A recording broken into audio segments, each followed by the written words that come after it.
देखिए यहाँ पे शेड्यूल क्या है। लास्ट क्लास में हमने देखा कि ट्रांजेक्शन क्या है।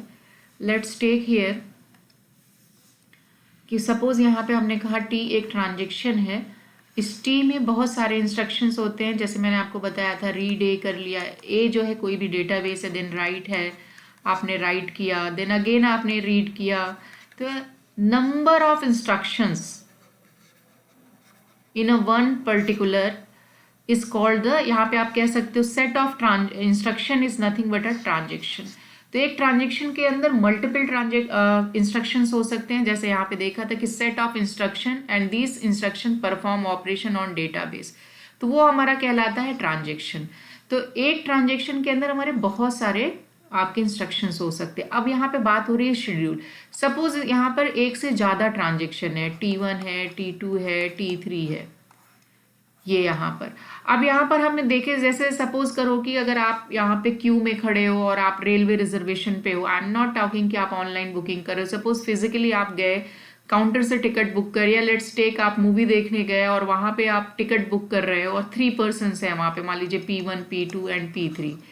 तो अगर हम ये कहें कि तीनों एक टाइम पे ही पहुंचे, तो हम क्या कहेंगे, okay make the Q and 1 by 1 counter पे आइए। एक साथ आओगे तो हम नहीं दे पाएंगे, तो आपने क्या किया, एक क्यू बनाया। अभी आपकी अंडरस्टैंडिंग है कि चलो यार मेरा फ्रेंड है तो चलो तुम ले लो, तो आपने कहा नहीं क्यू ऐसे बना दो, P2, P1 and P3। P2 को आपने पहले दे दिया, फिर P1। तो यहाँ पे ये जो हमने शेड्यूल बनाया, सॉरी ये क्यू जो बनाया, this is called the schedule. कि यहाँ पर आपका, यहाँ पे क्या हमारे पास 3 ट्रांजेक्शन, इफ आई से कि भाई पहले T1 काम कर ले, फिर T2, फिर T3, तो आपने यहाँ पे कहा T1, T2, T3। किसी ने कहा नहीं नहीं T3, T2, T1 कर दीजिए शेड्यूल। किसी ने कहा T2, T1 एंड T3 कर दीजिए। तो you can make any combination कि आप यहाँ पे क्या करना है, आप सीक्वेंस में बनाना है, असेंडिंग ऑर्डर, डिसेंडिंग ऑर्डर, या जो पहले आया उसके according first in first out वाले मेथड पे आपने बना दिया। तो आपने देखा कि शेड्यूल क्या है। यहाँ पे बेसिक कॉन्सेप्ट आपको क्लियर होना चाहिए, that is the schedule is nothing but the set of transaction. क्योंकि आप देख रहे हो कि एक से ज़्यादा ट्रांजेक्शन होगा तो हमें शेड्यूल की ज़रूरत पड़ेगी, आई मीन क्यू बनाने की ज़रूरत पड़ेगी। भाई किस ऑर्डर में तुम एग्जीक्यूट करोगे, या किस ऑर्डर में आपको टिकट मिलना चाहिए, first in first out method पे मिलेगा या प्रायोरिटी बेसिस पे मिलेगा, आपने ऑपरेटिंग सिस्टम में पढ़ा होगा। तो हमें ये देखना है। तो आपने ये कंफ्यूज मत होना कि ट्रांजेक्शन यहाँ पे, तो ये सारे transaction, yes it is a transaction. T1 का अपना सेट ऑफ इंस्ट्रक्शन होगा, T2 का अपना सेट ऑफ इंस्ट्रक्शन होगा, T3 का अपना सेट ऑफ इंस्ट्रक्शन होगा। ये जो सेट ऑफ इंस्ट्रक्शन होगा वो 1 बाई 1 एग्जीक्यूट करेगा या एक साथ काम करेगा, ये हम डिस्कस करेंगे अगले उसमें। तो यहाँ पे शेड्यूल आई थिंक आपको समझ में आ गया होगा कि शेड्यूल क्या है, कि जब हमारे पास मोर देन 1 ट्रांजेक्शन है तो हम उनको किस ऑर्डर में एग्जीक्यूट करेंगे उसे कहते हैं हम शेड्यूल। तो यहाँ पे हो गया। अब यहाँ पे नेक्स्ट है कि टाइप्स ऑफ शेड्यूल क्या है। टाइप्स ऑफ शेड्यूल, तो सबसे पहले हम यहाँ पे देखते हैं कि हमारे पास 2 शेड्यूल है। Then I will discuss the different types of the schedule. Let's take यहाँ पर एक एग्जाम्पल लिया कि T1 एंड T2 2 शेड्यूल है हमारे पास। तो अब देखिए मैंने आपसे बोला था कि शेड्यूल इज नथिंग बट यहाँ पे 2 ट्रांजेक्शन है, सॉरी T1 एंड T2 हमारे पास 2 ट्रांजेक्शन है। पहला ट्रांजेक्शन है T1 और दूसरा है आपका T2, यहाँ पर एक एग्जाम्पल है। और आपको मैंने बताया था कि T1 जो है सेट ऑफ इंस्ट्रक्शन है। तो आपने देखा कि T1 में ये यहाँ पे पहले वो डेटा आर एक्स को रीड कर रहा है, 2 डेटा है यहाँ पर X and Y, R X then W X then R Y करा। इसका मतलब read, R stands for the read and W stands for the write operation. तो यहाँ पर देखिए एक्स का डेटा रीड किया, फिर राइट किया, फिर रीड किया वाई के डेटा को। इसी तरह से T2 ने क्या किया, अब देखिए यहाँ पे क्या हुआ, T1 के काम करने के बाद T2 ने काम करना चालू करा। यानी कि पहले ये खत्म हो गया, इसका जब टाइम पूरा हुआ तो T2 ने काम करना चालू किया। उसने डेटा y को रीड किया, देन अगेन x को रीड किया एंड राइट किया y को। इवन x के डेटा को उसने राइट नहीं किया। तो this is the nothing but यहाँ पे आप कह सकते हो कि ये जो है हमारा एक शेड्यूल है और इस शेड्यूल के अंदर 2 ट्रांजेक्शन है T1 एंड T2 और T1 एंड T2 अपना काम कर रहे हैं। तो इस पिक्चर को देख के आप ये कह सकते हैं, आपको यहाँ पे नहीं पता है लेकिन आप इसे देख के ये कह सकते हैं यहाँ पे कि पहले T1 ने काम किया एंड देन उसके बाद T2 ने किया। तो ऑर्डर यहाँ पे क्या बना, T1 देन T2। तो ये हम इस तरह से लिखेंगे यहाँ पे एग्जीक्यूशन कैसे हो रहा है, T1 के बाद ये T2 तो एरो के द्वारा यहाँ पे रिप्रेजेंट करेंगे। तो T1 after that T2. तो this is nothing but the schedule. तो what is the schedule for these T1 and T2? You can say T1 after that T2. Now the next one is the types of schedule. ये एक छोटा सा example था. Next यहाँ पे हम देखेंगे टाइप्स ऑफ शेड्यूल.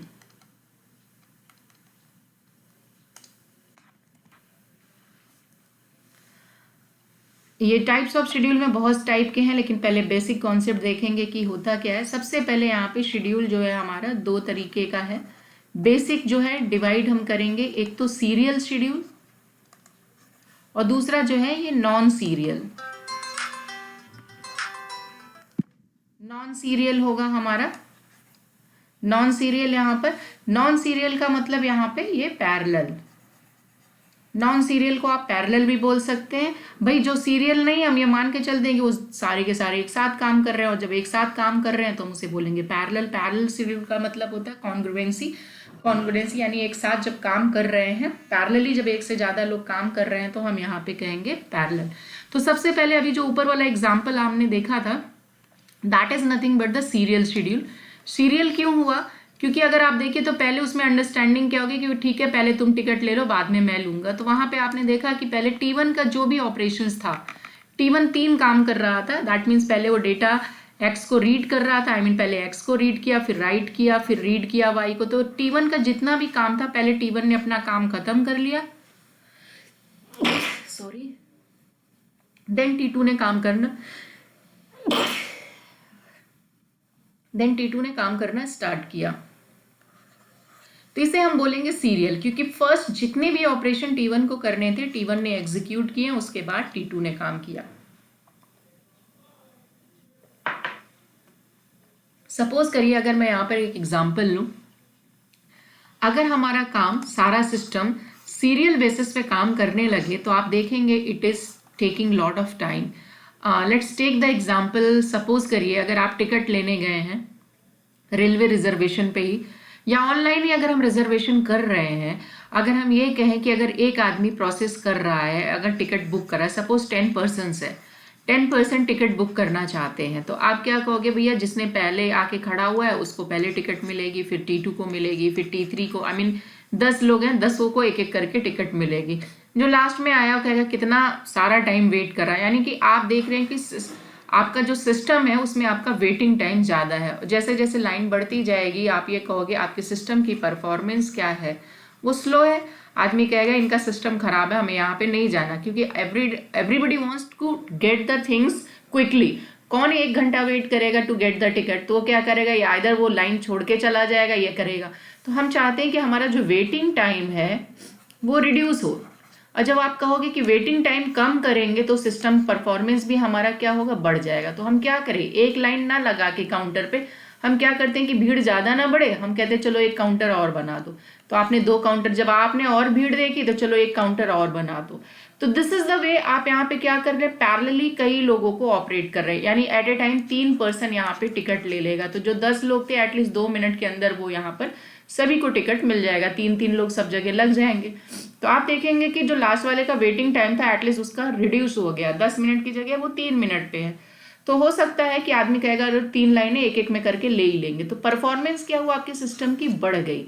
तो अगर आप ये कहते हो कि भाई हमने जो शेड्यूल बनाया है उसी के हिसाब से अगर हमें यहाँ पे काम करेंगे, तो ये जो सीरियल शेड्यूलिंग है ये किसी किसी सिस्टम पे तो ठीक है. स्मॉल सिस्टम की अगर हम बात करें then it will be okay serial schedule. But आज के सिनारियो में जो हम यूज कर रहे हैं, चाहे आप रेलवे रिजर्वेशन हो, चाहे एयरपोर्ट पे हो, या फिर आप टिकट काउंटर पे हो, मूवी थिएटर के कहीं पे भी हो, अगर आप वहाँ पे सीरियल की बात कर रहे हैं तो आपके सिस्टम का जो परफॉर्मेंस होगा वो वहाँ पर स्लो हो जाएगा. परफॉर्मेंस. और यहाँ पे दूसरी बात आती है थ्रूपुट. अब कहोगे ये थ्रूपुट क्या होता है? Throughput is nothing but the number of transaction execution per unit time. Per unit time का मतलब आप कह सकते हो, यूनिट टाइम का मतलब हो सकता है मिनट्स में दे रखा हो, सेकंड्स में दे रखा है, आवर्स में दे रखा है. तो हम ये मान के चलते हैं कि थ्रूपुट का मतलब आपका आउटपुट. यानी कि मान लीजिए 1 घंटे में आपका सिस्टम कितनी ट्रांजेक्शन को परफॉर्म कर सकता है। जितना आपका थ्रूपुट होगा उतना आपके सिस्टम की परफॉर्मेंस अच्छी होगी। इसका मतलब थ्रूपुट का मतलब वो कितने कस्टमर को एट ए टाइम हैंडल कर ले रहा है। 1 घंटे में अगर वो 100 कस्टमर को हैंडल कर ले रहा है तो इसका मतलब आपके सिस्टम की परफॉर्मेंस अच्छी है। परफॉर्मेंस, तो आप ये कह सकते कि performance is directly proportional to throughput.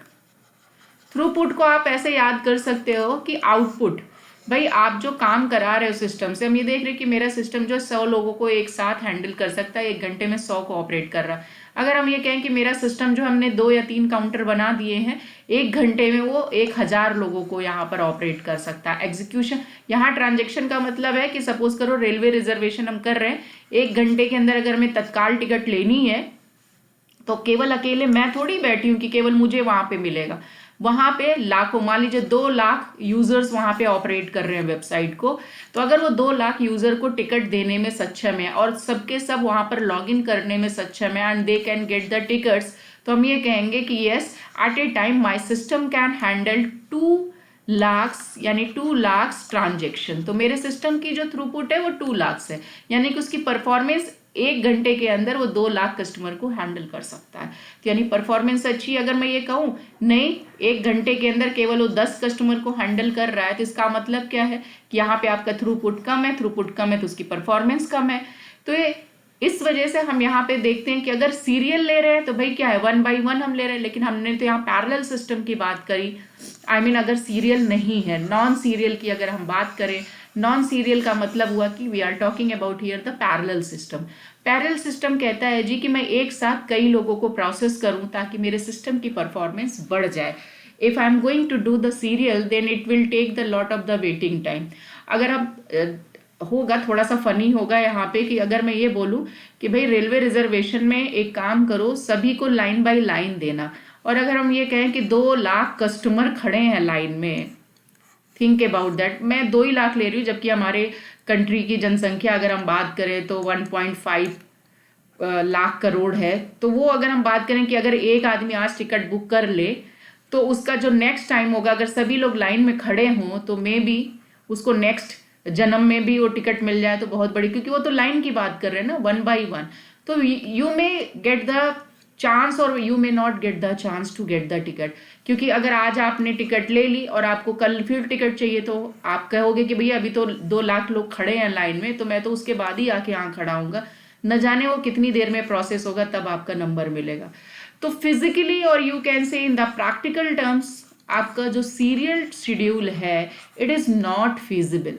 Serial schedule small system के लिए तो ठीक है, बट अगर लार्ज सिस्टम की हम बात करें तो ये जो आपका सीरियल शेड्यूल है वो अच्छा नहीं होगा। क्यों? क्योंकि फिर आपके चांसेस आने के टाइम होगा, यानी कि एक ने काम कर लिया तो दूसरा तब तक, अब ये T1 क्या करे, अगर ये कहे जी मेरे को तो और भी लिस्ट ऑफ इंस्ट्रक्शंस एग्जीक्यूट करना है, T2 का तो चांस ही नहीं आएगा, वो T1 ही काम करता रहे। आपने एक फाइल डाल दी 100 GB की और वो रन कर रही है, भाई जब तक ये पूरा काम खत्म नहीं कर लेगा तब तक T2 का नंबर ही नहीं आएगा। अब ये न जाने 100 GB का डेटा अपलोड होने में 1 दिन लगे या 2 दिन लगे, तो क्या T2 तब तक खड़ा रहेगा लाइन में? नहीं।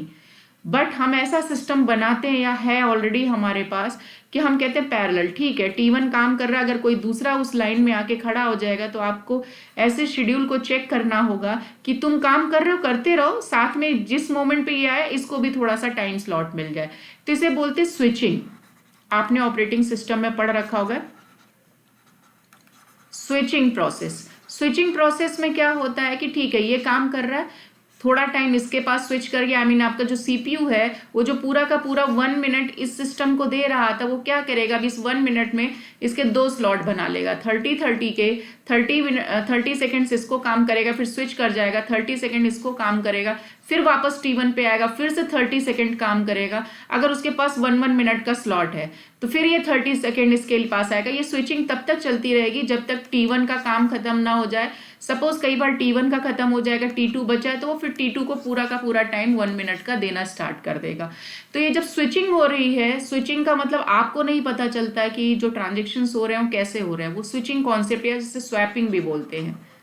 तो यहाँ पर स्वैप करके वो काम यहाँ पर कर ले रहा है कि एक टाइम पे इसे भी एग्जीक्यूट कर रहा है और इसे भी कर रहा है। आप देखते होगे कि कुछ का बार ऐसे बढ़ जाता है, कुछ का जब आप फाइल अपलोड करते हो, मेल वगैरह करते हो, तो आप देखते हो कि एक साथ आपने कई फाइल अटैच कर दी। जब आपने फाइल अटैच करी तो ऐसा नहीं कि पहली फाइल अटैच हो गई तो दूसरी को अटैच नहीं करने दे रहा, वो आपको वो भी चांस देता है कि आप दूसरे को कर लो, लेकिन पहला इतना एग्जीक्यूट हो जाएगा तो दूसरा इतना होगा, क्योंकि वो कुछ सेकंड बाद काम करना स्टार्ट हुआ, तीसरा इतने पे होगा। तो ये डिपेंड करता है। तो पैरेलली आपने देखा कि एक साथ आप कई फाइल अटैच कर सकते हो। अगर ऐसा होता है कि नहीं जी 1 बाय 1 ही कर रहे हैं, तो जब तक इसका अटैचमेंट खत्म नहीं होता तो आप दूसरा नहीं कर सकते, तीसरा नहीं कर सकते। तो हम जो काम कर रहे हैं आज की इस डेट में, जो सिस्टम है वो हमारा पैरेलल एग्जीक्यूशन है, या आप ये कह सकते कॉन्ग्रुएंट प्रोसेस पे काम कर रहा है।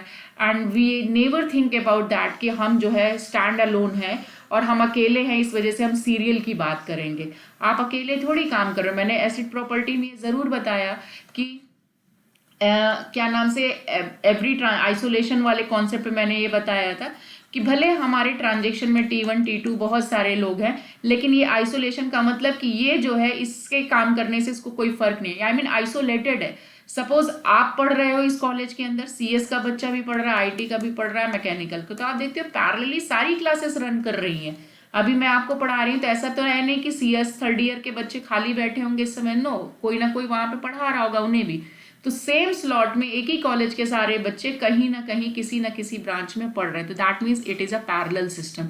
ऐसा तो है नहीं कि IT का क्लास खत्म हो जाएगा तभी मैं CS का लगाएंगे फिर मैकेनिकल का लगाएंगे। तो आप देखो किसी भी चीज़ का एग्जाम्पल अगर आप उठाओ तो we are talking about the congruent process और you can say parallel process. Congruent का मतलब when the things execute parallelly, बहुत सारी सिस्टम्स हमारा एक साथ काम कर रहा है तो हम उसे कॉन्ग्रुएंट। और जब आप कॉन्ग्रुएंट की बात कर रहे हो तो ऑब्वियसली इसके डिसएडवांटेज क्या है, एडवांटेज वो भी हमें देखना पड़ेगा, क्योंकि 1 बाय 1 जब काम कर रहा है तो ऑब्वियस है कि एरर आने के चांसेस कम है। भाई ये काम कर लेगा तब ये काम स्टार्ट करेगा तो प्रॉब्लम आएगा ही नहीं। लेकिन अगर जब एक साथ कई लोग काम करेंगे तो ऑब्वियसली है कि बात कुछ ना कुछ प्रॉब्लम्स अराइज होंगी और ट्रांजेक्शन में क्या दिक्कतें आएंगी वो हम आगे देखेंगे। तो आई होप कि यहाँ पर आपको सीरियल एंड पैरेलल ट्रांजेक्शन का कॉन्सेप्ट समझ में आया, सीरियल एंड पैरेलल शेड्यूल का मतलब समझ में आया होगा कि पैरेलल सिस्टम क्या है और सीरियल सिस्टम क्या है, वो आपको क्लियर हुआ होगा। अब हम यहाँ बात करेंगे, I am not going to discuss this serial one, क्योंकि सीरियल का तो ईजी है कि यहाँ पे 3 सिस्टम है, T1 T2 T3। तो हमने कहा कि भैया 1 बाई काम कर लो, तो पहले T2 ने कर लिया, फिर T1 ने स्टार्ट किया एंड देन T3 आपने कहा। तो ये हो गया आपका शेड्यूल। तो दैट मीन्स इसका ऑर्डर क्या हुआ, T2 T1 and then T3। तो this is nothing but the serial schedule. लेकिन हम अभी मैं यहाँ पे सीरियल की बात नहीं कर रहे हैं, बल्कि हम बात कर रहे हैं पैरेलल शेड्यूल की। तो अगर हम पैरेलल शेड्यूल की बात कर रहे हैं तो देखो यहाँ पैरेलल काम कैसे करेगा ट्रांजेक्शन के टर्म पे। सपोज हमने यहाँ पे T1 लिया, देन T2 लिया, देन T3 लिया। 3 ले रही हूँ, आप 4 ले लो, 5 ले लो, कुछ भी। सपोज आपने कहा कि T1 ने काम किया, कुछ इतनी दूरी तक काम किया उसी टाइम, अभी T1 यहाँ तक आना है उसको सपोज। लेकिन यहीं पे यहाँ पे देखिए T2 चालू हो गया काम करना, वो भी सिस्टम में एंटर कर गया टिकट लेने के लिए, तो ये इसने यहाँ पे काम चालू यहाँ तक ही पहुंचा था। सपोज इसको यहाँ तक काम कर, आई मीन इसका जो टाइम है वो इतना दूर तक आके काम करेगा। 10 मिनट है, सपोज इसको 10 मिनट्स चाहिए था, इसे 5 मिनट्स चाहिए था, इसे 6 मिनट्स चाहिए था ना। उसी टाइम पे जब T2 काम कर ही रहा था, अभी T2 का काम खत्म नहीं हुआ, T3 एंटर कर गया, तो ये T3 को भी स्टार्ट कर दिया इसने। ठीक, अब यहाँ पे T3 इतना काम करा, इसको यहाँ तक आना है, तो ये क्या करेगा, मैंने अभी आपको बताया स्विचिंग होगा। यहाँ पर स्विचिंग का क्या है कि इसने T1 को रोक के T2 स्टार्ट कर दिया, देन T3 भी स्टार्ट हो गया, वापस ये T3 से वापस यहाँ पे T1 पे आएगा, और जहाँ पर T1 काम कर चुका था उससे फिर आगे ये स्टार्ट करेगा, इसको एग्जीक्यूट करेगा। फिर मान लीजिए 2 मिनट इसको काम किया, फिर यहाँ पे 2 मिनट के लिए इसके पास आ गया, ये 1 मिनट कर चुका था सपोज, अगेन इसका 2 मिनट का काम करेगा, यहाँ तक आ गया, इसको यहाँ से स्विच करके फिर वापस इस पे T3 पे आएगा। 1 बाई 1 सभी को इक्वल टाइम देता रहेगा। तो यहाँ पे इसे टेक्निकली आपने पढ़ा होगा ऑपरेटिंग सिस्टम में टाइम स्लाइसिंग बोलते हैं इसे। स्लाइस करने का मतलब है कि पहले सिस्टम अकेला 10 मिनट T1 को दे रहा था, लेकिन 2 लोग और आ गए, तो उसने क्या किया, इस 10 को 3 टुकड़ों में कर दिया, मान लीजिए 3 3 यहाँ पे 4 कर दिया मैंने तो यहाँ पे 3 मिनट इसे किया, 3 मिनट 4 मिनट इसे वापस इसके पास आ गया और यहाँ पर ये फिर से इसे एग्जीक्यूट करने लगेगा। फिर इसके तो इस तरह से स्विच होता रहेगा और जो जो एग्जीक्यूशन जिसका खत्म होगा वो हट जाएगा। तो अगेन सपोज करो ये T1 का काम खत्म हो गया, T2 एंड T3 सिस्टम में बचे। अब 10 मिनट्स को वो क्या करेगा, 5 में डिवाइड कर लेगा। 5 मिनट इसको करेगा, 5 मिनट इसे, और फिर अगर मान लीजिए ये भी खत्म हो गया तो टोटल टाइम T3 के पास चला जाएगा, T3 काम करेगा। तो यहाँ पे इसे बोलते हैं टाइम स्लाइसिंग या स्विचिंग कॉन्टेक्ट भी बोलते हैं। स्विचिंग कॉन्टेक्ट का मतलब स्विच कर जाना, एक ट्रांजेक्शन से दूसरे में चले जाना। And this is the concept of the parallel transaction, और you can say parallel scheduling. एक से ज़्यादा आप ट्रांजेक्शन एग्जीक्यूट कर रहे हैं, पैरेलली काम कर रहे हैं। अब हम बात करेंगे कि जब पैरेलल है तो इसमें कौन कौन से शेड्यूल आ सकते हैं, व्हाट आर द थिंग्स या what are the problems we can arise when we are executing more than one transaction parallelly. क्या क्या प्रॉब्लम्स आ सकती है वो हम देखेंगे। तो यहाँ पे देखिए आप देखो सीरियल का तो कोई डिवीजन नहीं है, लेकिन आप देख सकते हो यहाँ पे कि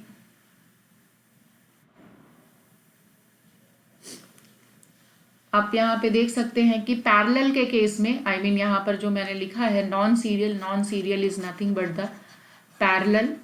तो पैरेलल के केस में आप देखिए फर्दर डिवाइड हो रहा है, serialisable schedule and then non serialisable schedule या नॉन सीरियल शेड्यूल आप कह सकते हैं। अगेन यहाँ पर सीरियलाइजेबल शेड्यूल में दो हैं, conflict serialisable then view serialisable. Next यहाँ पे नॉन सीरियल शेड्यूल में आप देखोगे that means non serialisable schedule आप कहोगे। तो recoverable schedule, non recoverable schedule, इसके भी 3 पार्ट है रिकवरेबल के, cascading, cascadeless and strict schedule. तो ये सारे 1 बाय 1 टॉपिक हमें पढ़ने हैं।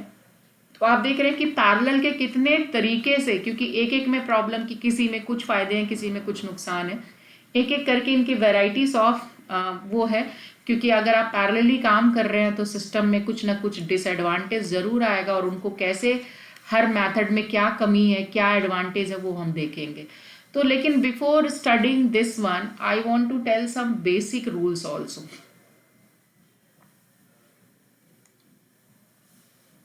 दैट मीन्स पैरेलल शेड्यूल को पढ़ने से पहले हम यहाँ पर कुछ बेसिक कॉन्सेप्ट भी हमें पता होना चाहिए, ताकि जब हम वहाँ पर देखें कि हमारा जो शेड्यूल है वो प्रॉपरली काम कर रहा है कि नहीं कर रहा है, तो वो उसके कुछ छोटे छोटे रूल्स हैं। सबसे पहले देखिए यहाँ पर हम ट्रांजेक्शन की जब हम बात करेंगे, either we are going to delete, insert और अपडेट, मैंने आपको बताया था DML ऑपरेशन। बट जब हम ट्रांजेक्शन यहाँ 4th यूनिट में पढ़ेंगे तो हम यहाँ पर 2 चीज़ें देखेंगे। हम R वर्ड यूज़ करेंगे या W यूज़ करेंगे। R का मतलब होता है रीड एंड W यहाँ पर हम इस्तेमाल करेंगे राइट। ये जो राइट वर्ड होगा आइदर वी कैन से यहाँ पर डेटा अपडेट हो रहा है, या कुछ आप मॉडिफाई कर रहे हो दैट मीन्स अपडेट कर रहे हो, या कुछ नया डेटा आपने राइट किया। दोनों काम हम W से ही करेंगे। इवन कुछ नया लिख रहे हो तो भी हम W इस्तेमाल करेंगे, आप पुराने में अपडेट कर रहे हो तो भी हम W इस्तेमाल करेंगे। कुल मिला के इस चैप्टर में आप यहाँ पे देखोगे तो R एंड W का ही इस्तेमाल मैं करूँगी और नथिंग एल्स ना। यहाँ पे R एंड W की मदद से हम यहाँ पे 4 कॉम्बिनेशन बनाएंगे। RW सॉरी पहले हम ये मान के चलते हैं कि सपोज करिए मेरे पास 2 डेटा है A और B, ये दोनों जो है आपके डेटाबेस में स्टोर्ड है। आई मीन सपोज करो ये स्टूडेंट डेटाबेस है और ये स्कूल का मैनेजमेंट का डेटा है, अलग अलग टेबल है। मान लीजिए ये स्टूडेंट टेबल है और ये आपका मान लीजिए कॉलेज टेबल है। अब यहाँ पे हम देखें कॉम्बिनेशन, यहाँ पर सपोज अगर मैंने कहा कि एक ट्रांजेक्शन T1 है और दूसरा यहाँ पर T2 है। अब देखो यहाँ पे 2 ट्रांजेक्शन एक साथ काम कर रहे हैं तो क्या हो सकता है। मान लीजिए T1 ने A को रीड किया एंड T2 भी A को रीड कर रहा है।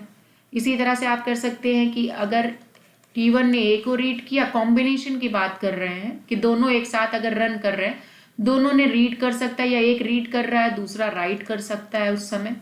इसी तरह से अगर हम ये कहें कि पहला वाला राइट कर रहा है तो दूसरा रीड कर सकता है उसी टाइम पे, सेम टाइम पे, यानी 3rd मिनट पे। 4th मिनट पे हमने कहा कि दोनों ही राइट कर रहे हैं, दोनों ट्रांजेक्शन सेम डेटा पे राइटिंग प्रोसेस परफॉर्म कर रहे हैं। तो देखो यहाँ पे ये 4 कॉम्बिनेशन बन गया, that means read read write, read write, right read and right right. तो ये 4 कॉम्बिनेशन, इन 4 में से पहला जो कॉम्बिनेशन होगा इसमें कोई प्रॉब्लम नहीं आएगी, क्योंकि both the transaction is reading the same data. तो हम यहाँ पे बोलेंगे कि कोई कॉन्फ्लिक्ट नहीं होगा। सपोज करो आपका स्टूडेंट टेबल में, मैंने कहा T1 ने भी देखा कि स्टूडेंट टेबल के पास जाके देखा कि इसमें नंबर ऑफ स्टूडेंट कितना है, तो हमने कहा 10 है। उसने भी 10 डेटा रीड्स किया, तो इसने भी 10 को रीड किया, इसने भी, क्योंकि रीड कर रहे हैं तो दोनों रीड ही तो कर रहे हैं, जस्ट व्यू ही तो कर रहे हैं कि भाई कितने डेटा इसमें स्टोर्ड है। आपने रीड किया, दोनों ने सेम डेटा, भाई डेटा थोड़ी चेंज हो जा रहा है, वो दोनों ने रीड किया। तो जब दोनों ट्रांजेक्शन रीड ऑपरेशन परफॉर्म कर रहे हैं तो यहाँ पे हम बोलेंगे नॉन कॉन्फ्लिक्ट। ये टेक्निकल वर्ड है, कोई कॉन्फ्लिक्ट नहीं है। कॉन्फ्लिक्ट, नॉन कॉन्फ्लिक्ट पेयर बोलेंगे, ठीक है। पेयर इन दैट सेंस कि both the transaction is reading the same data, then we are not getting any confusion. यार यहाँ पे हमें कोई कंफ्यूजन नहीं है। बट सपोज अगर एक ट्रांजेक्शन रीड कर रहा और दूसरा राइट कर रहा सेम डेटा पे, तो हो सकता है इसने 10 रीड किया और इस ट्रांजेक्शन ने 10 को अपडेट करके 20 कर दिया। तो आप देख रहे हैं इसको तो 10 दिखाई दे रहा है, बट इसको क्या दिखाई देगा, 20 दिखाई देगा, क्योंकि ये राइट ऑपरेशन कर रहा है, इसने कुछ ऐड कर दिया, उसमें 10 और रिकॉर्ड इंसर्ट कर दिए। तो यहाँ पर आपने देखा कि 20 हो गया। तो ये क्या हुआ, दोनों में डिफरेंस आ गया। यानी यहाँ पे प्रॉब्लम है कि एट ए टाइम अगर एक ने रीड किया और दूसरे ने राइट किया तो वहां पे कॉन्फ्लिक्ट्स होने के चांसेस है। यहाँ पे भी क्या है कि ये राइट कर रहा है और ये रीड कर रहा है, तो यहाँ पे ये दोनों अलग अलग डेटा देख सकते हैं, इसको 10 इसको 20 दिखाई दे। यहाँ पे देखो ये भी राइट कर रहा है, ये भी, यानी कि जब इन्होंने राइट किया डेटाबेस में 10 था, इन्होंने 10 और अपडेट कर दिया तो 20 हो गया। इन्होंने जब 10 अपडेट किया तो ऑलरेडी 20 हो चुका था, तो यहाँ 30 आएगा। या इन्होंने क्या किया, इनको तो लग रहा है कि भाई मैंने तो 10 ही देखा था और उसमें मैंने 10 और डाले, तो इसको भी 20 दिखाई देगा और इसको भी 20 जबकि एक्चुअली क्या हो गया, 10 इन्होंने अपडेट किया, 10 इन्होंने किया, तो आना तो 30 चाहिए। पर ये सोच रहे हैं कि मैं इस सिस्टम में अकेला हूं, मैं जो काम कर रहा हूं तो केवल मैं, ये भी वही सोच रहे हैं कि भाई मैं तो सिस्टम में अकेला हूं, तो मैं अकेला काम कर रहा था, तो 10 था तो अब 20 हो गया है। इनको समझ में आ रहा है कि मेरा जो डेटाबेस में अपडेट किया, अब स्टूडेंट के 10 की जगह 20 रिकॉर्ड हो गए। ये भी सोच रहे हैं कि 10 की जगह 20 हो गए, जब एक्चुअली अगर आप देखें तो यहाँ पे एक्चुअली 30 हो गया। 10 इन्होंने बढ़ाए, 10 इन्होंने बढ़ाए, तो हो गया टोटल 30 का मतलब ये गलत डेटा है। तो कॉन्फ्लिक्ट होने के चांसेस ये 3 पेयर में है। तो हम ये कहेंगे कि अगर 2 ट्रांजेक्शन अलग अलग काम कर रहे हैं, और लेकिन अलग क्या, आप यहाँ पे कहोगे राइट राइट तो सेम है, यस राइट के केस में दोनों में, क्योंकि ये तो डेटा अपडेट हो रहा है ना यहाँ पे, तो ये बोलेंगे कॉन्फ्लिक्ट पेयर। तो कॉन्फ्लिक्ट पेयर कौन कौन से हैं ये पता होना चाहिए। यानी रीड के बाद राइट, या राइट के बाद रीड, या राइट के बाद राइट आता है तो हम इसे बोलते हैं conflict pair. Non conflict pair क्या होगा, राइट के बाद राइट हो, सॉरी रीड के बाद रीड हो, यानी दोनों रीड कर रहे हैं, क्योंकि रीड में केवल आप डेटा को व्यू कर रहे हैं, there is a no modification. Reading के केस में कोई प्रॉब्लम नहीं, लेकिन अगर आप रीडिंग के बाद राइटिंग या राइटिंग के बाद रीडिंग कर रहे हैं तो देयर इज अ कॉन्फ्लिक्ट, और राइटिंग के बाद राइटिंग कर रहे हैं तो भी कॉन्फ्लिक्ट है। When we are talking about on the same data, एक ही बात कर रहे हैं, अगर मैं यही काम अगर 2 डिफरेंट डेटा पे करूं तो इसके कौन कौन से पेयर बनेंगे। अब आप देखो, सपोज अगर हमने कहा ये रीड बी किया, इसने T1 ने यहाँ पर बी को रीड किया, और जो T2 है हमारा वो ए को रीड कर रहा है, एक पेयर तो ये हो गया। दूसरा आपने कहा कि ये बी के डेटा को रीड कर रहा है और ये जो है ए के डेटा को रीड कर रहा है। देन आपने कहा इसने आर ले लेते हैं, आर बी किया और यहाँ पे आपने लिखा डब्ल्यू ए किया, एंड देन यहाँ पर W B and W A. तो अब आप देखिए यहाँ पे क्या है कि ये बी पे काम कर रहा है, T1 आप देख सकते हैं कि बी के डेटा से काम कर रहा है, और T2 जो है ए के डेटा, आई मीन ये स्टूडेंट टेबल पे काम कर रहा है, ये कॉलेज टेबल पे काम कर रहा है T1, तब तो कोई प्रॉब्लम ही नहीं है। प्रॉब्लम कहाँ आती है, जब हम सेम डेटा यानी सेम टेबल को एक्सेस मल्टीपल यूजर्स कर रहे हैं तो होता है वहां पे। तो ये हम बोलेंगे ये जितने भी पेयरिंग बने हैं, read read read write right right, ये सारे हमारे नॉन कॉन्फ्लिक्ट पेयर हुए। ये न्यूमेरिकल करने के लिए यूज होते हैं, ये नॉन कॉन्फ्लिक्ट पेयर हुए। लेट्स टेक एग्जाम्पल, कई बार आप तत्काल में टिकट बुक करते हैं कि जब आपने रिजर्वेशन करा और आपने देखा स्टेटस क्या है, तो आप कहते हो कि अभी तो 20 सीट्स दिख रही है, मुझे यहाँ से जाना है मान लीजिए इलाहाबाद, और मैंने कहा मैंने चेक किया स्टेटस क्या है, प्रयागराज में ही देखा तो मैंने देखा 20 सीट्स अवेलेबल है। ठीक, आप 5 मिनट लगा लिए सोचने में कि क्या मुझे लेना चाहिए इस डेट का, मान लीजिए 20th का रिजर्वेशन करना है मुझे, तो हमने देखा कि चलो अच्छा ले लेते। जब तक आप रिजर्वेशन करते हो, सोचते हो, तब तक आप देखते हो कि 10 सीट्स आ गई। तो इसका मतलब क्या, वो 10 तो आपने बुक ही नहीं करी, आपने तो अभी बुकिंग स्टार्ट भी नहीं करी, और ये 20 से रिड्यूस होकर 10 पे आ गई। तो आपको आइडिया लग जाता है कि somebody else is having the system, I mean system को कोई और यूज कर रहा है जिसने टिकट बुक कर ली, यानी टिकट बहुत तेजी से खत्म हो रही, तो आप तुरंत प्रोसेस करना स्टार्ट कर देते हो कि भाई ये 10 जो बच रही है अभी, कहीं ये भी ना खत्म हो जाए। तो आपने भी, कई बार ऐसा होता है, इट्स माई ओन एक्सपीरियंस, कि आपने वो 10 देख के टिकट बुक करना स्टार्ट किया, और जब आपकी टिकट बन के आती है तो आपके टिकट पे वेटिंग आ जाता है लिख के, यानी आपको कंफर्म टिकट नहीं बनती। इससे ये पता चलता है कि पैरेलली और भी यूजर्स अपनी टिकट को परफॉर्म कर रहे हैं। तो this is the one of the example of the parallel transaction, that is the railway reservation. अब जो ऑनलाइन, पहले जो काउंटर पे आप लेते थे तो भी क्या था, काउंटर वाले को पता होता था कि ये जो कस्टमर ले रहा है इसके बाद कितनी सीट बची है, उसको पता होता था फिर भी एक बार सिस्टम को, क्यों, क्योंकि वहां पे आपको पता है कि हाँ वो दिख रहा है उसको। लेकिन अगर मल्टीपल काउंटर है तो वो भी एकदम एग्जैक्ट डेटा आपको नहीं बता सकता, क्योंकि नेक्स्ट काउंटर पे कितनी टिकट खत्म हो रही है वो भी नहीं बता सकता, क्योंकि 10 मिनट बाद अब क्या स्टेटस होगा आप भी नहीं बता सकते। तो यहाँ पर ये क्या है, ये सारी ट्रांजेक्शन्स जो है पैरेलली चल रही है। तो यहाँ पर मैंने वही बताया कि अगर हम यहाँ पर ए का मतलब है, मान लीजिए रेलवे का जो डेटा बेस है ट्रेन का रिजर्वेशन का, उसको कितने लोग पैरेलली यूज कर रहे हैं, तो ये सारे चांसेस है जहाँ पे कॉन्फ्लिक्ट आ सकते हैं। इस कॉन्फ्लिक्ट को कैसे हैंडल करेंगे वो हमें देखना है, कि कैसे हम यहाँ पर उस कॉन्फ्लिक्ट को हैंडल करेंगे।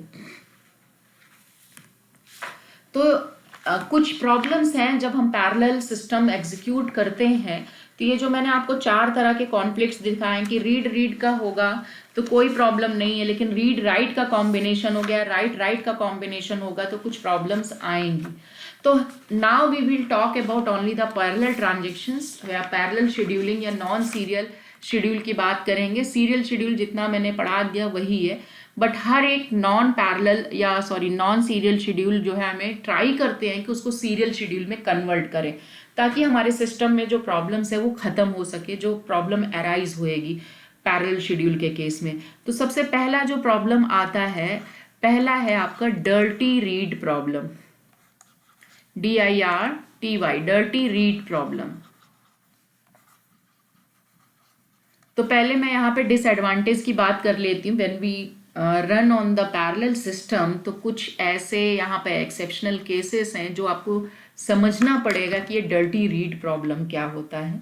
डर्टी रीड में यहाँ पे मान लीजिए T1 और T2 मैंने 2 ट्रांजेक्शन्स लिए, और यहाँ पे मान लीजिए रीड ए किया, देन राइट ए किया आपने, एंड देन अगेन आपने राइट ए किया, एंड आपने कहा कि यहाँ पे हमने कमिट कर दिया, एंड देन ये इसके बाद यहाँ पे कमिट हो रहा है। तो देखो यहाँ पे डर्टी रीड क्या होता है ये। तो सबसे पहले हम यहाँ पे देख रहे हैं कि हमारे पास 2 ट्रांजेक्शन है T1 and T2। Let's say कि यहाँ पर जो A है हमारा, A में मान लीजिए यहाँ पे डेटा जो है वो 100 है। हमने A में मान लीजिए 100 रिकॉर्ड्स पढ़े हैं, जो भी टेबल है, मान लीजिए स्टूडेंट टेबल है, स्टूडेंट टेबल में। तो हम यहाँ पर देखो, जब भी हमारा CPU प्रोसेस करता है, ये थोड़ा सा CO का पार्ट है, आप लोग पढ़ चुके हो, जब भी CPU प्रोसेस करता है तो सबसे पहले जाके डेटा को कहाँ ढूंढता है, मेन मेमोरी में। अगर वो डेटा उसे मेन मेमोरी में मिल जाता है तब तो वो वहीं से डेटा को रीड करके अपना काम करना चालू कर देता। अगर वो डेटा मेन मेमोरी में नहीं मिलता तो वो फिर जाता है डेटाबेस, दैट मीन्स आपके हार्ड डिस्क के पास जाता है, सेकेंडरी मेमोरी जिसे आप बोलते हो, वहाँ पे जाएगा और वहाँ से उस डेटा को फेच करके इसे मेन मेमोरी में लेके आता है। सपोज करो ये सेकेंडरी मेमोरी है, आपका जो डेटा पड़ा हुआ है, आई मीन सपोज करो स्टूडेंट का जो डेटाबेस आपने बनाया है वो आपके मेन मेमोरी की जगह वो आपका यहाँ पे पड़ा हुआ है। तो हम ये मान के चलते सेकेंडरी मेमोरी में जो पड़ा है, तो सपोज करो वहाँ पर आपका जो डेटाबेस, हम ये कहें कि डेटाबेस में जो है आपका डेटा 100 ही दिखाई देगा। अब ये डेटा उठ के आपका क्या आएगा, मेन मेमोरी, जैसे आप मेन मेमोरी कर रहे हो सिस्टम के लिए, वो क्या होता है, हम कहते हैं लोकल बफर। जो लोकल बफर या शेयर्ड बफर आपने पढ़ा होगा OS में, तो वो लोकल बफर या शेयर्ड बफर कहाँ, किसका पार्ट होता है, वो मेन मेमोरी का पार्ट होता है।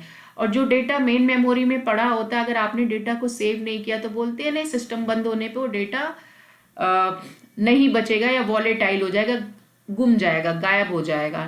तो नॉन वॉलेटाइल डेटा क्या होता है, दैट इज आपका जो सेकेंडरी डिवाइस में पड़ा है, जो भी लास्ट अपडेटेड डेटा होगा वो आपका यहाँ डेटाबेस में अपडेटेड रहेगा। तो अब अभी हमने क्या किया, जब हमने ये यहाँ पे T1 ने, देखो यहाँ पे मैं स्टेप बाय स्टेप बता रही हूँ, T1 ने जब डेटा को रीड किया ए को, सपोज ए को ढूंढने के लिए सीपीयू, आप सीपीयू में ही एग्जीक्यूट कर रहे, सीपीयू गया ढूंढने मेन मेमोरी के पास यहाँ, तो मेन मेमोरी के पास उसे ए नहीं मिला, फिर ये मेन मेमोरी से आगे बढ़ा, उसने देखा कि यहाँ पे हार्ड डिस्क पे गया, हार्ड डिस्क पे उसे ये मिल गया डेटा, तो उसने क्या किया, इसको भेज दिया। तो हार्ड डिस्क में यहाँ पे हम कहेंगे ये हमारा परमानेंट स्टोरेज है, दैट इज अ डीबी में उसे 100 दिखा, डेटाबेस में उसे 100 दिख गया, ठीक है। उसने मेन मेमोरी में उसकी एक कॉपी भेज दी, कॉपी भेजी है उसने, ये नहीं कि यहाँ से डिलीट करके इसको भेज देता है, no, it will send only the copy of the table, उसकी एक जेरोक्स कॉपी बना के मेन मेमोरी में भेज देगा। तो अब मेन मेमोरी में भी वो 100 रिकॉर्ड्स दिखने लगेगा, पहले वहां था, अब ये उठ के मेन मेमोरी में आ गया। तो जब आरए ने, T1 ने जब डेटा को रीड किया तो हम ये कहेंगे कि इसको तो 100 दिखाई दिया। मैं कैलकुलेशन करके इसलिए बता रही हूँ ताकि आपका ये पिक्चर क्लियर रहे। इसने डेटा 100 यहाँ पे रीड किया, अब यहाँ पे इसने राइट किया। सपोज आपने राइट ऑपरेशन किया तो आप कुछ मान लीजिए चेंजेस करें कि पहले यहाँ पर ए कितना था, 100 था, हमने कहा चलो ए प्लस आपने 50 कर दिया, चलो 50 कर देते हैं, तो a प्लस 50 कर दिया, तो यानी जब राइट ऑपरेशन आपने परफॉर्म किया तो अब यहाँ पे जो डेटा दिखाई देगा वो क्या दिखाई देगा, 150। यानी कि ये जो 150 आपने राइट किया, मैंने आपको स्टेट ऑफ द ट्रांजिशन अभी पिछले चैप्टर में पढ़ाया, इसी वाले में पढ़ाया था लास्ट क्लास में, कि पहले एग्जीक्यूशन स्टार्ट होगा, फिर आपका एक जो है पार्शली कमिटेड, तो पार्शली कमिटेड कहाँ पे होता है, अब आपने यहाँ पे राइट ऑपरेशन परफॉर्म किया तो पार्शली कमिटेड में जाएगा। पार्शली कमिटेड का मतलब अब आपका जो लोकल बफर है पहले 100 दिख रहा था, अब वो 150 हो जाएगा। क्यों हुआ, क्योंकि इसने राइट ऑपरेशन परफॉर्म किया ना, रीड राइट ऑपरेशन जो भी परफॉर्म होगा वो आपके लोकल बफर में होगा। ये अभी डेटाबेस में 100 ही बना हुआ है क्योंकि आपने वहां पे सेव कमांड नहीं प्रेस किया, SAV आपने नहीं प्रेस किया। बट डेटाबेस के केस में हम सेव की जगह क्या लिखते हैं, कमिट लिखते हैं। कमिट का मतलब आपने सेव कर दिया, लेकिन अभी हमने कमिट परफॉर्म ही नहीं किया, हमने केवल रीड राइट ऑपरेशन परफॉर्म किया। तो ये डेटा कहाँ, लोकल बफर में अपडेट होगा, लेकिन मेन जो आपका सेकेंडरी डिवाइस में डेटा पड़ा है वहां पे कुछ नहीं होगा, वो ओरिजिनल पहले वाला ही डेटा रहेगा, दैट इज 100। अब T2 ने ट्रांजेक्शन उसके बाद स्टार्ट कर दिया, अभी T1 खत्म नहीं हुआ, T1 ने कमिट नहीं किया, T1 ने केवल लोकल को अपडेट किया है, T2 ने रीड करना चालू कर दिया। T2 एंटर किया क्योंकि ये कॉन्ग्रुएंट प्रोसेस और you can say parallel process है, तो T2 को भी CPU चांस दे देगा, ठीक है चलो तुम भी काम कर लो और तुम अपना काम स्टार्ट कर दो। तो इसने काम स्टार्ट कर दिया करना यहाँ पे। जब इसने डेटा को रीड किया, एक्चुअली ए को रीड करना चाह रहा, तो एक्चुअल जो डेटाबेस में ए का डेटा पड़ा हुआ तो 100 है, लेकिन ये क्या करेगा भाई, ये भी रीड करेगा तो कहाँ पे ढूंढेगा, सबसे पहले लोकल मेमोरी में ढूंढेगा, बफर में। इसने बफर में जाके देखा ए की वैल्यू कितनी, इसको 150 दिखाई, तो इसने क्या रीड किया, 150 रीड किया, ठीक। और इसने जो 150 रीड किया ये लोकल बफर से रीड किया और इसने क्या कर दिया, यहाँ पर कमिट कर दिया। जैसे ही इसने यहाँ कमिट परफॉर्म किया, ये जो 150 लोकल मेमोरी में दिख रहा था ये जाके मेन डेटाबेस में अपडेट हो जाएगा और ये 150 ये हो जाएगा, यानी डेटाबेस हमारा अब कितना हो जाएगा, 150। और जो लोकल है वो भी 150 था पहले से, अब डेटाबेस भी, क्योंकि इसने कमिट कर दिया, इसने सेव कर दिया, तो पार्शली कमिटेड डेटा अब परमानेंटली कमिटेड डेटा हो जाएगा, परमानेंटली जो है दोनों जगह अपडेट करेगा। दैट मीन्स लोकल मेमोरी भी एज वेल एज आपका जो डेटाबेस का जो डेटा पड़ा था सेकेंडरी डिवाइस में वो भी अपडेट हो जाएगा कमिट परफॉर्म होते ही। अब आप देखिए यहाँ पर T2 को तो ये लग रहा है कि उसने 150 पढ़ा, उसने 150 को पढ़ के कमिट कर दिया, ठीक है जो है, क्योंकि रीड है तो उसने कोई अपडेट तो किया नहीं कि W तो करा नहीं, लेकिन उसने 150 पढ़ा, उसको 150 दिखा, उसने कमिट करके बाहर आ गया। But come to this point, T1 ने कमिट किया T2 के बाद कमिट किया, तो इसे तो पता है कि उसने 100 रीड किया था, अभी 150 हो गया, इसने भी कमिट किया क्योंकि बफर में ऑलरेडी 150 था, तो ये 150 कट होगा और ये अपडेटेड डेटा क्या आ जाएगा, 150 ही आ गया, कोई इशू नहीं। अब आप कहोगे कि हाँ दोनों ने 100 रीड, इसने तो 150 रीड किया था लेकिन इसने 150 को ही, यहाँ फिर से डेटाबेस अपडेट हो जाएगा 150, क्योंकि इसके कमिट परफॉर्म होने पे फिर से चाहे वो सेम कॉपी क्यों ना फिर से अपडेट होगा। दैट मीन्स ओवरराइड जिसे आप कहोगे। तो ठीक है, क्योंकि T1 के लिए तो 100 था, उसने 50 बढ़ाया, 150 आया, ठीक है। लेकिन थिंक अबाउट दैट, यहाँ पर I am talking about the dirty read problem.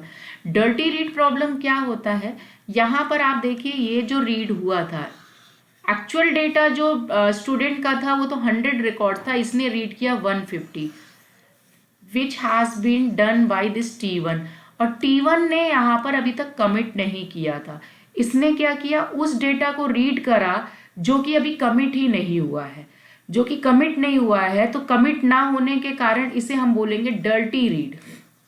अब देखो डर्टी रीड का डिसएडवांटेज क्या हुआ। डर्टी रीड का मतलब इसने एक्चुअल डेटा नहीं रीड किया, इसने तो बफर से डेटा रीड किया था, और ऐसे डेटा को रीड किया था जो अभी तक सेव नहीं हुआ था, बल्कि इसके बाद हुआ। अब देखो यहाँ पे क्या हुआ, सपोज करो इस मोमेंट पे यहाँ पे फेलियर हो जाए, मान लीजिए आपका सिस्टम फेल हो गया, आई मीन T1 जो है अभी कमिट किया ही नहीं और उसके पहले ही सिस्टम क्रैश हो जाए, कुछ भी हो जाए। तो अब आप देखिए यहाँ पे क्या है, जब सिस्टम क्रैश होगा तो T1 रोल बैक हो जाएगा। मैंने आपको पहले ही बताया था कि यहीं पे रोल बैक, जैसे सिस्टम फेल होगा ये सिस्टम जो होगा आपका रोल बैक होगा। रोल बैक होगा तो जो चेंजेस यहाँ T1 ने 150 किया था 100 को, वो रोल बैक हो जाएगा, यानी प्रीवियस डेटा कितना था हमारा 100, ये रोल बैक हो जाएगा। तो T1 ने क्या कर दिया यहाँ पे, क्योंकि ये देखो 150 इसके द्वारा अपडेट हो चुका था, तो ये क्या हो जाएगा 150 से कट के अब 100 हो जाएगा, क्योंकि रोल बैक हो गया। 150 से हट के यहाँ पे ये फिर से अपडेट हो जाएगा, लेटेस्ट डेटा क्या आ जाएगा 100। और आपका यहाँ पे क्योंकि फेलियर हुआ है, और आप देख सकते हो कि यहाँ पर जो डेटाबेस में इसने कमिट कर दिया था तो वो तो 150 बन चुका था।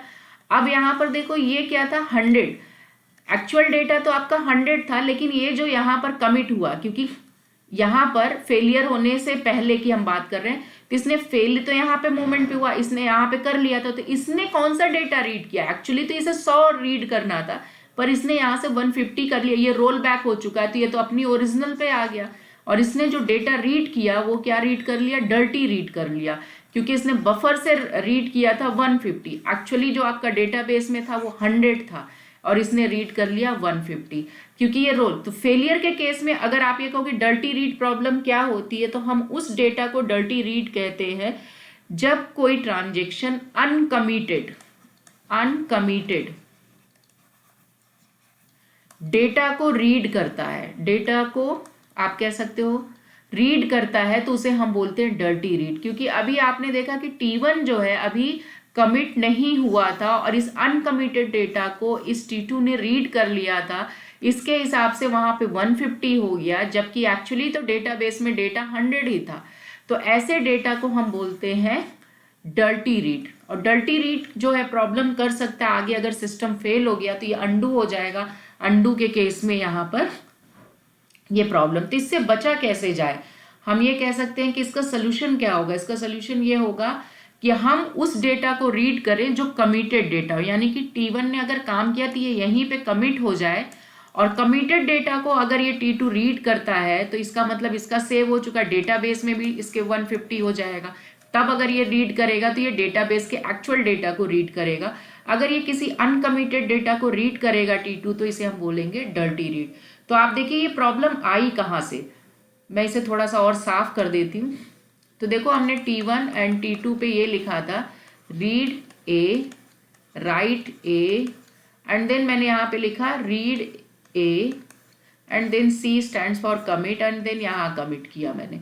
तो आपने देखा कि रीड के बाद अगर रीड आए तो कोई प्रॉब्लम नहीं, लेकिन ये देखो राइट, यहाँ राइट परफॉर्म होने के बाद ये रीड ऑपरेशन हुआ था। तो मैंने अभी आपको कुछ कॉन्फ्लिक्ट्स बताए थे कि रीड के बाद रीड आएगा तो कोई इशू नहीं है, लेकिन यहाँ पे देखो ये राइट के बाद रीड आया, क्योंकि ये राइट तो हो चुका था पर कमिट नहीं हुआ था। तो अगर राइट के ठीक बाद अगर आप रीड परफॉर्म कर रहे हैं तो आपको ये चेक करना पड़ेगा कि whatever I am going to read this after write operation, is this data is committed और नॉट, आई मीन उसको सेव किया गया है कि नहीं।